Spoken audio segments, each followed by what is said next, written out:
Good morning, children. In previous class, we are discussing about transport.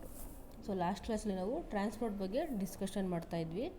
So ಅದರಲ್ಲಿ ನೀವು ರೋಡ್ವೇ ಒಂದು transport ಬಗ್ಗೆ already ತಿಳ್ಕೊಂಡಿದ್ದೀರ. So ರೋಡ್ವೇ ಅಂದರೆ ಏನು, ಅದರಲ್ಲಿರ್ತಕ್ಕಂಥ ಡಿಫ್ರೆಂಟ್ ಟೈಪ್ಸ್ ಆಫ್ ಒಂದು ರೋಡ್ವೇಗಳು ಯಾವುದಿದೆ, ರೋಡ್ಸ್ಗಳು ಯಾವುದಿದೆ ಅನ್ನೋದನ್ನು ಸೊ ಪ್ರೀವಿಯಸ್ ಕ್ಲಾಸಲ್ಲಿ ತಿಳ್ಕೊಂಡಿದ್ದೀರಾ. So in this class we are going to learn railways.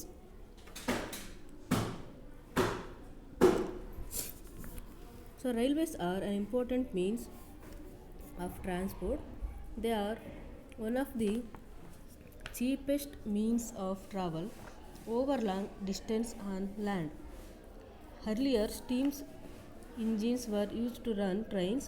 Now, trains run on electricity and train journey have become comfortable and better. So ಈ railway ಅಂತಕ್ಕಂಥದ್ದು ರೋಡ್ವೇಗೆ ಹೋಲಿಸ್ಕೊಂಡ್ರೆ ತುಂಬಾ ಚೀಪೆಸ್ಟ್ ಟ್ರಾವೆಲ್ ಮೀನ್ಸ್ ಅಂತ ಹೇಳ್ಬೋದು. ಸೊ ಇಲ್ಲಿ ನೀವು ರೋಡ್ವೇ ಅಂತ ಹೇಳಿದಾಗ ಮೈಸೂರಿಂದ ಬೆಂಗಳೂರಿಗೆ ಹೋಗಬೇಕು ಅಂದರೆ ಸೊ ಏನಿಲ್ಲ ಅಂದರೂ 100 ರುಪೀಸ್ ಅಥವಾ 150ವರೆಗೂ ನಿಮಗೆ ಬಸ್ ಚಾರ್ಜ್ ಆಗುತ್ತೆ. ಬಟ್ ನೀವು ಟ್ರೈನಲ್ಲಿ ಹೋಗ್ತೀನಿ ಅಂದರೆ 50 ರುಪೀಸಲ್ಲೇ ನಿಮಗೆ ಆರಾಮ್ಸೆ ಮೈಸೂರಿಂದ ಬೆಂಗಳೂರಿಗೆ ಟ್ರಾವೆಲ್ ಮಾಡ್ಬೋದು. ಅಂದರೆ ಇಲ್ಲಿ ರೋಡ್ವೇಗೆ ಹೋಲಿಸ್ಕೊಂಡ್ರೆ ಟ್ರೈನನ್ನು ತುಂಬಾ ಚೀಪೆಸ್ಟ್ ವೇ ಅಂತ ಹೇಳ್ಬೋದು. ಜೊತೆಗೆ ಇದು ಹೆಚ್ಚು ಒಂದು ಸರಕುಗಳನ್ನು ಒಂದು ಕಡೆಯಿಂದ ಮತ್ತೊಂದು ಕಡೆಗೆ ಸಾಗಾಣಿಕೆ ಮಾಡೋದಕ್ಕೆ ಒಂದು ಉತ್ತಮವಾದಂಥ ಮಾಧ್ಯಮ ಅಂತಲೂ ಸಹ ಹೇಳ್ಬೋದು. ಸೊ ಇದನ್ನು ಪ್ರಾರಂಭದಲ್ಲಿ ಈ ಒಂದು ರೈಲ್ವೆಯನ್ನು ಸ್ಟೀಮಲ್ಲಿ ಓಡಿಸ್ತಾಯಿದ್ರು. ಅಂದರೆ steam engine were use to run trains. Steam engine ಅಂತಕ್ಕಂಥದ್ದನ್ನು ಪ್ರಾರಂಭದಲ್ಲಿ ಈ ಒಂದು ಟ್ರೈನನ್ನು ಓಡಿಸೋದಕ್ಕೆ ಬಳಸ್ತಾಯಿದ್ರು.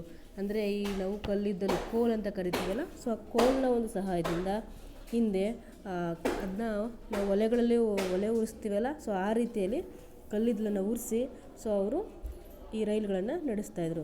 But nowadays run electricity and ಮತ್ತು ಎಲೆಕ್ಟ್ರಿಸಿಟಿ ಮತ್ತು ಪೆಟ್ರೋಲ್ನ ಒಂದು ಸಹಾಯದಿಂದ ನಾವು ರೈಲ್ವೆಯನ್ನು ಓಡಿಸ್ತಾ ಇದ್ದೀವಿ.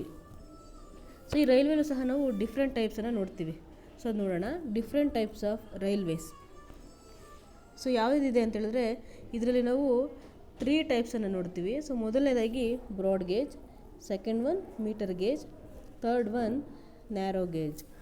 ಸೊ ಏನಿದು broad gauge, metre gauge, narrow gauge ಅಂತಂದರೆ ಹೇಳಿದ್ರೆ ಸೊ ಇದು ಆ ರೈಲ್ವೆ ಹಳಿಯ ಒಂದು ಡಿಸ್ಟೆನ್ಸ್ ಇದೆಯಲ್ಲ, ಸೊ ಆ ಒಂದು ಡಿಸ್ಟೆನ್ಸ್ನ ಒಂದು ಆಧಾರದ ಮೇಲೆ ಅದು ಎಷ್ಟು ಅಗಲ ಇದೆ ಅನ್ನೋದರ ಒಂದು ಆಧಾರದ ಮೇಲೆ ನಾವು 3 ವಿಭಾಗಗಳಾಗಿ ವಿಂಗಡಣೆನ ಮಾಡಿದ್ದೀವಿ. ಸೊ ಅದರಲ್ಲಿ 1 ಬೈ 1 ನೋಡ್ತಾ ಹೋಗೋಣ. ಸೊ ಮೊದಲನೇದಾಗಿ broad gauge. So broad gauge ಅಂತ ಹೇಳಿದ್ರೆ most trains that run in the plain are 1.69 metre wide. This trains run on broad railway tracks and are called broad gauge train. ಅಂದರೆ ಈ ಒಂದು ಹಳಿಗಳಿದೆಯಲ್ಲ, ರೈಲುಗಳು ಓಡ್ತಕ್ಕಂಥ ಹಳಿ, ಸೊ ಅದರ ನಡುವಿನ 2 ಹಳಿಗಳ ನಡುವಿನ ಅಂತರ ಎಷ್ಟಿರುತ್ತೆ ಅಂದರೆ 1.69 ಮೀಟರ್ ಇರುತ್ತೆ. ಸೊ ಅಂತಹ ಒಂದು ರೈಲುಗಳನ್ನು ನಾವು ಬ್ರಾಡ್ ಗೇಜ್ ಅಂತ ಕರಿತೀವಿ.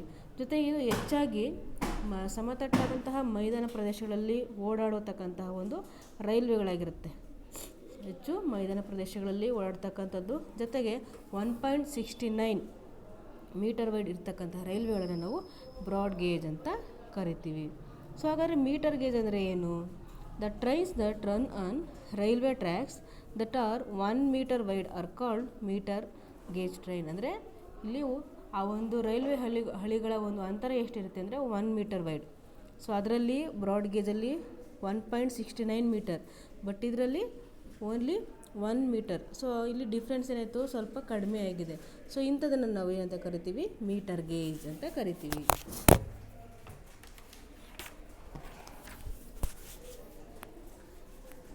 So next one, trains that travel in the hills of Simla, Siliguri, Ooty and Darjeeling on very narrow railway tracks are called narrow gauge train. Narrow gauge train ಅಂತ ಹೇಳಿದ್ರೆ ಇದು ಈ ಮೀಟರ್ ಗೇಜ್ಗಿಂತಲೂ ತುಂಬ ಚಿಕ್ಕದಾದಂಥ ಡಿಸ್ಟೆನ್ಸು, ಅಂದರೆ ಅತಿ ಚಿಕ್ಕದಾದಂಥ ಒಂದು ಡಿಸ್ಟೆನ್ಸನ್ನು ಒಳಗೊಂಡಿರ್ತಕ್ಕಂಥ ಒಂದು ಟ್ರೈನ್ಗಳನ್ನು ನಾವು ನ್ಯಾರೋ ಗೇಜ್ ಅಂತ ಕರಿತೀವಿ. ಹೆಚ್ಚಾಗಿ ಇದನ್ನು ಎಲ್ಲಿ ನಾವು ನೋಡ್ತೀವಿ ಅಂದರೆ ಹಿಲ್ಸ್ಗಳಲ್ಲಿ, ಅಂದರೆ ಸಿಮ್ಲಾ, ಊಟಿ, ಸೊ ಇಂಥ ಕಡೆ ಎಲ್ಲ ತುಂಬ ಇಕ್ಕಟ್ಟಾದಂತಹ ಒಂದು ಎತ್ತರವಾದಂಥ ಪ್ರದೇಶಗಳಿರುತ್ತೆ. ಸೊ ಅಂತಹ ಕಡೆಗಳಲ್ಲಿ ಟ್ರೈನನ್ನು ಓಡಾಡಿಸೋದಕ್ಕೆ ಸ್ವಲ್ಪ ದೊಡ್ಡ ದೊಡ್ಡ ಟ್ರೈನ್ಗಳನ್ನು ಬಿಡೋದಕ್ಕೆ ಕಷ್ಟ ಆಗುತ್ತೆ.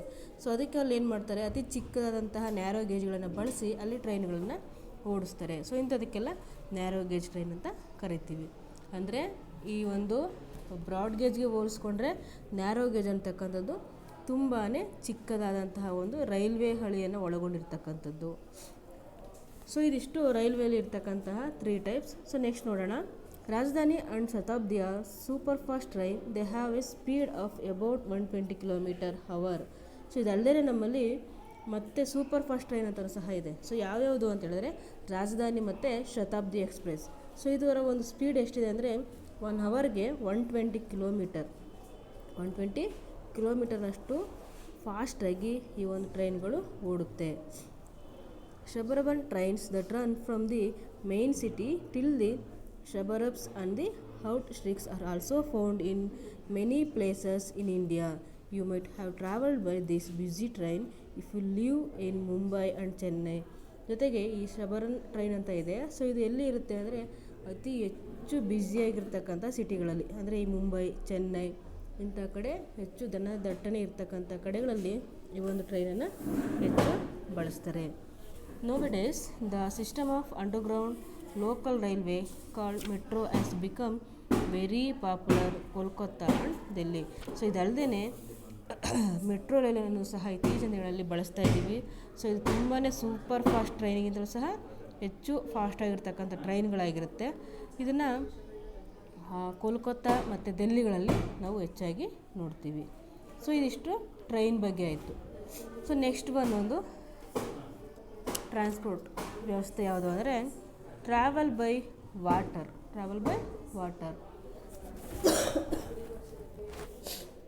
ಸೊ ಲ್ಯಾಂಡ್ ಆಯಿತು, ರೈಲ್ವೆ ಆಯಿತು. ಸೊ ನೆಕ್ಸ್ಟ್ ಒನ್ ಯಾವುದು, water. India is a land of many navigable river. It is surrounded by water on 3 sided and as a long coastline. So ನಮ್ಮ ದೇಶ ಲ್ಯಾಂಡಲ್ಲೂ ಸಹ ಅತಿ ಹೆಚ್ಚು ವಿಸ್ತಾರವಾದಂಥ ದೇಶ ಅಂತ ಹೇಳ್ಬೋದು. ಜೊತೆಗೆ ಬೆಟ್ಟ ಗುಡ್ಡಗಳು ಇದೆಲ್ಲವೂ ಹೆಚ್ಚೆಚ್ಚು ವಿಸ್ತಾರವಾಗಿರ್ತಕ್ಕಂಥದ್ದು ನೋಡ್ತೀವಿ. ಸೊ ಅದರಿಂದ ನಮ್ಮಲ್ಲಿ ರೋಡ್ ವೇನು ಹೆಚ್ಚಾಗಿದೆ ಮತ್ತು ಟ್ರೈನ್ ವೇನು ಸಹ ಜಾಸ್ತಿ ಇದೆ. ಜೊತೆಗೆ ನಮ್ಮ ದೇಶದಲ್ಲಿ ಈ ವಾಟರ್ ವೇನು ಸಹ ಬಳಸ್ತಾ ಇದ್ದೀವಿ. ಯಾಕೆ ಅಂದರೆ ನಮ್ಮ ಒಂದು ದೇಶದ 3 ಕಡೆಯಿಂದಲೂ ಸಹ ಸಮುದ್ರದ ಭಾಗ ಇದೆ. ಜೊತೆಗೆ ನಮ್ಮ ಒಂದು ಭೂಭಾಗ ಹೆಚ್ಚು ವಿಶಾಲವಾಗಿರೋದ್ರಿಂದ ಇಲ್ಲಿ ಹೆಚ್ಚು ನದಿಗಳು ಸಹ ಹರಿಯುತ್ತೆ. ಸೊ ಅದರಿಂದ ಇಲ್ಲೂ ಸಹ ನಾವು ವಾಟರ್ ವೇನೇ ಬಳಸ್ಕೊತಾ ಇದ್ದೀವಿ. This makes water transportation both and economical and easy mode of transportation in the country. So ಇದೆಲ್ಲವೂ ನಮ್ಮ ಒಂದು ದೇಶದ ಟ್ರಾನ್ಸ್ಪೋರ್ಟೇಷನನ್ನು ಎಕನಾಮಿಕ್ಕಾಗಿ ಮತ್ತು ಟ್ರಾನ್ಸ್ಪೋರ್ಟೇಷನನ್ನು ಈಸಿ ಮಾಡೋದಕ್ಕೆ ಸಹಾಯಕ ಆಗಿದೆ. ಸೊ ಇದರಲ್ಲೂ ಸಹ 3 ಟೈಪ್ಸ್ ಇದೆ. ಸೊ ಯಾವ್ಯಾವುದು ಅಂತ ನೋಡೋಣ. Water transportation is of 3 types. ಯಾವ್ಯಾವುದು ಅಂದರೆ ಇನ್ಲ್ಯಾಂಡ್ ವಾಟರ್ ಟ್ರಾನ್ಸ್ಪೋರ್ಟ್, ಮತ್ತೊಂದು ಓಷನ್ ವಾಟರ್ ಟ್ರಾನ್ಸ್ಪೋರ್ಟೇಷನ್, ಮತ್ತೊಂದು coastal shipping. So inland water transport ಅಂದರೆ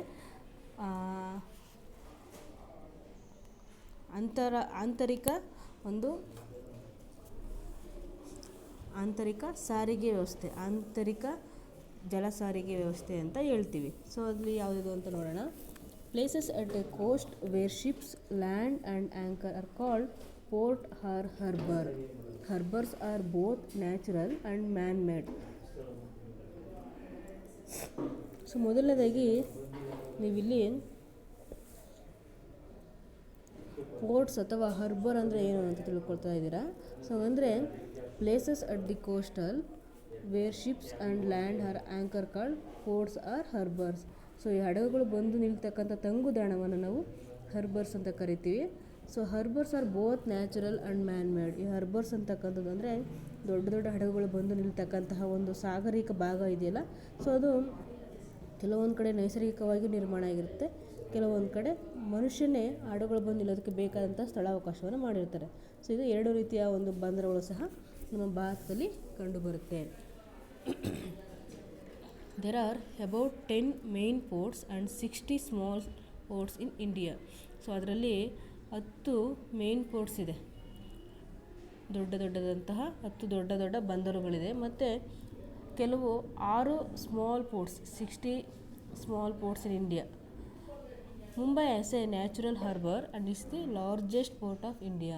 ಸೊ ಆ ಒಂದು ಪೋರ್ಟ್ಸ್ಗಳಲ್ಲಿ ಈ ಮುಂಬೈ ಇದೆಯಲ್ಲ, ಮುಂಬೈ ಹಾರ್ಬರ್, ಅದು ಇಡೀ ಒಂದು ಭಾರತದಲ್ಲೇ ಲಾರ್ಜೆಸ್ಟ್ ಪೋರ್ಟ್ ಆಫ್ ಇಂಡಿಯಾ ಅಂತ ಹೇಳ್ತೀವಿ. ನಮ್ಮ ಭಾರತದ ಅತಿ ದೊಡ್ಡ ಒಂದು ನೈಸರ್ಗಿಕ ಬಂದರು. Boats have been used by man for travelling from ancient time and are still used to in countryside for crossing river or stream. ಇದಲ್ಲದೆ ಸೊ ಬೋಟ್ಗಳನ್ನು ಸಹ ಬಳಸ್ತಾ ಇದ್ದೀವಿ. ಸೊ ಎಲ್ಲಿ ಅಂತ ಹೇಳಿದ್ರೆ, ಸೊ ಈ ರಿವರ್ಸ್ಗಳಲ್ಲಿ, ಜೊತೆಗೆ ಸಣ್ಣ ಪುಟ್ಟ ಒಂದು ನದಿಯನ್ನು ಕ್ರಾಸ್ ಮಾಡೋದಕ್ಕಿರ್ಬೋದು, ಸಣ್ಣ ಪುಟ್ಟ ಸರಕುಗಳನ್ನು ಸಾಗಾಣಿಕೆ ಮಾಡೋದಕ್ಕೆ ಬೋಟ್ಗಳನ್ನು ಸಹ ಬಳಸ್ತಾ ಇದ್ದೀವಿ. ಇದು ಪ್ರಾಚೀನ ಕಾಲದಿಂದ ಸಹ ಬಳಸ್ತಾ ಇದ್ದಂಥ ಒಂದು ಸಾರಿಗೆ ಮಾಧ್ಯಮ. ಸೊ ಈಗಲೂ ಸಹ ಅದನ್ನ ಬಳಸ್ತಾ ಇದ್ದೀವಿ. These days luxury liners which are expensive and provide a complete holiday package take people from one tourist destination to another. So ಇದಕ್ಕೆ ಇತ್ತೀಚಿನ ದಿನಗಳಲ್ಲಿ ಒಂದು ಪ್ರವಾಸೋದ್ಯಮವಾಗಿ ಸಹ ಇದನ್ನು ಬಳಸ್ಕೊತಾ ಇದ್ದಾರೆ. ಅಂದರೆ ಇಲ್ಲಿ ಎಕ್ಸ್ಪೆನ್ಸಿವ್ ಆಗಿರ್ತಕ್ಕಂಥ ಹಾಲಿಡೇ ಪ್ಯಾಕೇಜ್ಗಳನ್ನು ನೀಡಿ ಸೊ ಈ ಒಂದು ಬೋಟ್ ಟ್ರಾವೆಲಿಂಗನ್ನು ಸಹ ಅಭಿವೃದ್ಧಿ ಮಾಡ್ತಾ ಇದ್ದಾರೆ. ಸೊ ಇದನ್ನ ಜನರು ಈ ಒಂದು ಪ್ಯಾಕೇಜ್ಗಳನ್ನು ತಗೊಂಡು ಸೊ ಟೂರಿಸ್ಟನ್ನು ಒಂದು ಅಭಿವೃದ್ಧಿ ಮಾಡ್ತಾ ಇದ್ದಾರೆ.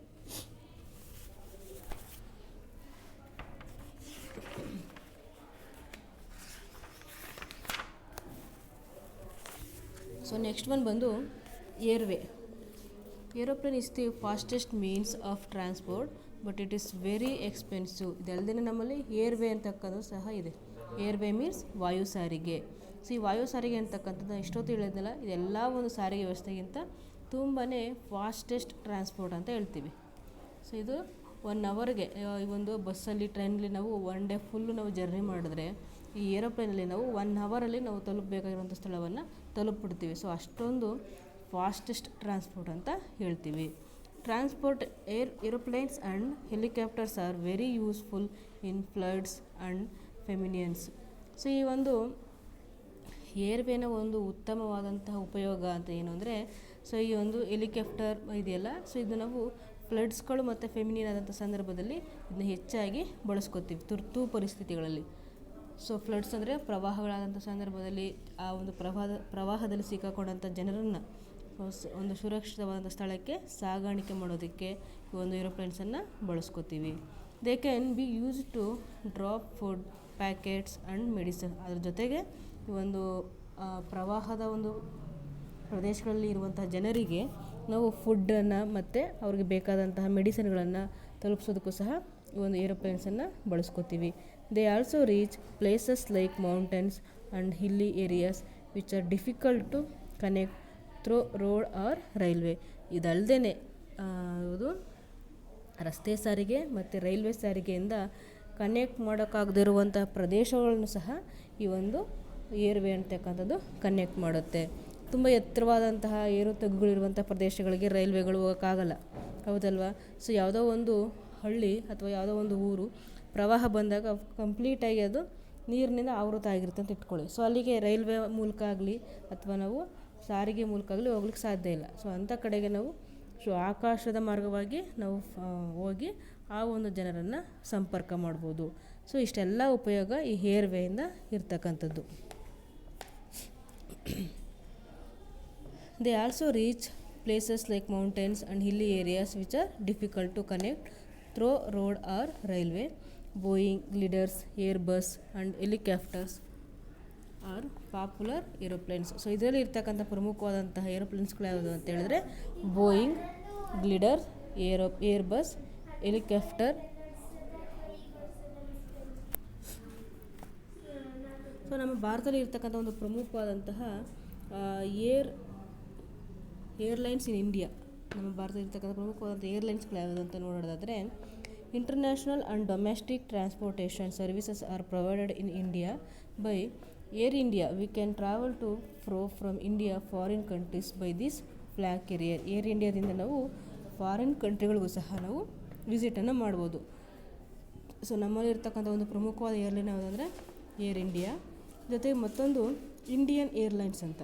ಸೊ ಇದು ಯಾವ ಒಂದು ರೀತಿಯಲ್ಲಿ ಉಪಯೋಗ ಅಂದರೆ, we can travel from one city in India to another. ನಮ್ಮ ಒಂದು ಇಂಡಿಯಾದಿಂದ we can travel from one city in India to another. ಇಂಡಿಯಾದ ದೇಶದ ಒಳಗಡೆ ಒಂದು ಸಿಟಿಯಿಂದ ಮತ್ತೊಂದು ಸಿಟಿಗೆ ನಾವು ಟ್ರಾವೆಲ್ ಮಾಡ್ಬೋದು. ಯಾವುದರಲ್ಲಿ? ಇಂಡಿಯನ್ ಏರ್ಲೈನ್ಸಿಂದ. ಬಟ್ ಏರ್ ಇಂಡಿಯಾದಲ್ಲಿ ನಾವು ನಮ್ಮ ದೇಶದಿಂದ ಬೇರೆ ದೇಶಗಳು ಸಹ ವಿಸಿಟನ್ನು ಕೊಡ್ಬೋದು. ಬಟ್ ಇಂಡಿಯನ್ ಏರ್ಲೈನ್ಸಲ್ಲಿ ನಮ್ಮ ದೇಶದೊಳಗಡೆ ನಾವು ಓಡಾಟವನ್ನು ಮಾಡಬಹುದು. The important international airports in India are. So ಇದರ ಜೊತೆಗೆ ನಮ್ಮ ದೇಶದಲ್ಲಿರ್ತಕ್ಕಂಥ ಪ್ರಮುಖವಾದಂಥ ಇಂಟರ್ನ್ಯಾಷನಲ್ ಏರ್ಪೋರ್ಟ್ಗಳು ಯಾವ್ಯಾವುದು ಅಂತ ಹೇಳಿದ್ರೆ, Indira Gandhi international airport. So ಇದಿರ್ತಕ್ಕಂಥದ್ದು ದೆಹಲಿಯಲ್ಲಿ. So next one Netaji Subhash Chandra Bose airport. So ಇದಿರ್ತಕ್ಕಂಥದ್ದು ಕೋಲ್ಕತ್ತಾದಲ್ಲಿ. Netaji Subhash Chandra Bose airport at Kolkata. Chhatrapati Shivaji airport at Mumbai. Anna international airport at Chennai. ಇದು ಪ್ರಮುಖವಾದಂತಹ ಒಂದು international airports. There are more than 85 aeroplanes in India. ನಮ್ಮ ದೇಶದಲ್ಲಿ ಮೋರ್ ದೆನ್ 85ಗಿಂತಲೂ ಹೆಚ್ಚು ಏರೋಪ್ಲೇನ್ಸ್ಗಳಿದೆಯಂತೆ. ನೋಡಿ ಎಷ್ಟೊಂದು ಏರೋಪ್ಲೇನ್ಸ್ ಇದೆ. Many private airlines such as air Deccan, SpiceJet, Kingfisher, Jet Airway and Go IndiGo run services in India and some even abroad. ಇದಲ್ಲದೆ ಸರ್ಕಾರಿ ಸ್ವಾಮ್ಯದ ಒಂದು ಏರೋಪ್ಲೇನ್ಸ್ ಅಲ್ಲದೆ ನಮ್ಮ ದೇಶದಲ್ಲಿ ಪ್ರೈವೇಟ್ ಸೆಕ್ಟರ್ನ ಒಂದು ಏರ್ಲೈನ್ಸ್ಗಳು ಸಹ ಇದೆ. ಸೊ ಯಾವ್ಯಾವುದು ಅಂತ ಹೇಳಿದ್ರೆ Deccan, SpiceJet, Kingfisher, Jet airway. So ಇದೆಲ್ಲ ಏನು ಪ್ರೈವೇಟು. ಇವು ಸಹ ನಮ್ಮ ಒಂದು ಭಾರತದಲ್ಲಿ ತಮ್ಮ ಒಂದು ಏರ್ವೇನ ಸರ್ವಿಸಸನ್ನು ಕೊಡ್ತಾ ಇದೆ. ಸೊ ಇದಿಷ್ಟು ನಮ್ಮ ಒಂದು ದೇಶದಲ್ಲಿರ್ತಕ್ಕಂತಹ ಪ್ರಮುಖವಾದಂಥ ಟ್ರಾನ್ಸ್ಪೋರ್ಟೇಷನ್ ಟೈಪ್ಸ್ಗಳು. ಸೊ ಯಾವ್ಯಾವುದು? ರೋಡ್ವೇ, ರೈಲ್ವೇ, ಜೊತೆಗೆ ಟ್ರಾವೆಲ್ ಬೈ ವಾಟರ್ ಮತ್ತು ಏರ್ವೇ. ಸೊ ಇದಿಷ್ಟು ಸಹ ನಮ್ಮ ಒಂದು ದೇಶದಲ್ಲಿರುವಂತಹ ಪ್ರಮುಖವಾದಂಥ ಟ್ರಾನ್ಸ್ಪೋರ್ಟ್ಗಳು. ಸೊ ಇದಿಷ್ಟನ್ನು ನೀವು ಒಂದ್ಸರಿ ಈ ಲೆಸನನ್ನು ಓದಿ ಇಲ್ಲಿ ಕೊಟ್ಟಿರ್ತಕ್ಕಂತಹ ಎಕ್ಸಸೈಸ್ ಇದೆಯಲ್ಲ, ಸೊ ಇದನ್ನ ಆದಷ್ಟು ಕಂಪ್ಲೀಟ್ ಮಾಡೋದಕ್ಕೆ ಪ್ರಯತ್ನ ಪಡಿ. ಸೊ ನೆಕ್ಸ್ಟ್ ಕ್ಲಾಸಲ್ಲಿ ನಾವು ಮೀನ್ಸ್ ಆಫ್ ಕಮ್ಯುನಿಕೇಷನ್ ಬಗ್ಗೆ ನೋಡೋಣ. Thank you.